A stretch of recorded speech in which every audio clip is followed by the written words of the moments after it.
Kamrej police મથકમાં કોલવડ ખાતે જાત્રા લઈ જવાના નામે ઠગાઈ થઈ હોવાની પોલીસ ફરિયાદ નોંધાઈ છે. કામરેજના કોલવડ ખાતે રહેતા અને અલગ અલગ રાજ્યોમાં શ્રીમદ ભાગવત કથા કરતા કિરીટ ભરતી ભાનુ ભરતી ગોસ્વામી પોરબંદરના મોચા ગામે આવેલા હનુમાનજીના મંદિરે દર્શન કરવા માટે ગયા હતા.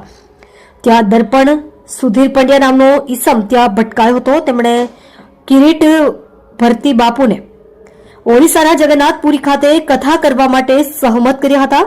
22 તારીખથી 28 ફેબ્રુઆરી સુધી આ કથા ચાલવાની હતી અને આખા રાજ્યમાંથી અલગ અલગ બસોમાં તમામ કથામાં આવનાર લોકોને ત્યાં જગન્નાથપુરી ખાતે લઈ જવાના હતા. દર્પણ પંડ્યાએ તમામ લોકો પાસેથી ત્યાં રહેવાના અને જમવા સહિતના અન્ય સુવિધાઓ માટે વ્યક્તિ દીઠ ₹3,500 પણ લીધા હતા.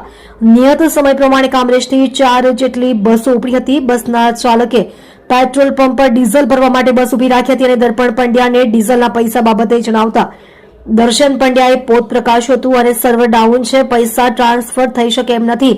હાલ બસમાં બેઠેલા મુસાફરો પાસે પૈસા લેવા બસ ચાલકને જણાવ્યું હતું અને ડીઝલના પૈસા આવીને આપશે એવી બાહેધરી પણ આપી હતી. જોકે બસના ચાલકોએ મૂળ સફરો પાસેથી પૈસા 4 બસોમાં લગભગ ₹1 લાખ ડીઝલ ભરાવ્યું હતું અને શિરડી પહોંચ્યા હતા. દર્શન પંડ્યા અમદાવાદથી નીકળેલી 4 બસમાં આવી રહ્યા હતા અને શિરડીથી તમામ બસો સાથે જગન્નાથપુરી જવા નીકળવાના હતા. જોકે શિરડી થોભેલી બસના મુસાફરોએ અમદાવાદથી નીકળેલી બસના મુસાફરોનો સંપર્ક કરતા કંઈક અલગ જ કથા સામે આવી હતી. દર્શન પંડ્યાએ ટ્રાવેલ્સની બસોનું પેમેન્ટ નહીં કરતા અમદાવાદથી નીકળેલી બસોને ટ્રાવેલ્સ કંપની દ્વારા કામરેજ ખાતે જ થોભાવી દેવામાં આવી હતી અને શિરડી થોભેલી બસોને પણ પરત કામરેજ ખાતે બોલાવી લેવામાં આવી હતી. દર્શન પંડ્યાનો સંપર્ક કરતા દર્શન પંડ્યાએ પોતાનો મોબાઈલ સ્વિચ ઓફ કરી દીધો હતો. આખરે મુસાફરોને વિશ્વાસઘાત થયાનું ભાન થતા કામરેજ પોલીસ મથકમાં ફરિયાદ નોંધાવી દર્શન પંડ્યાએ લગભગ 90 જેટલા મુસાફરો પાસેથી આશરે ₹3,15,000 ઉસેટી લીધા હતા.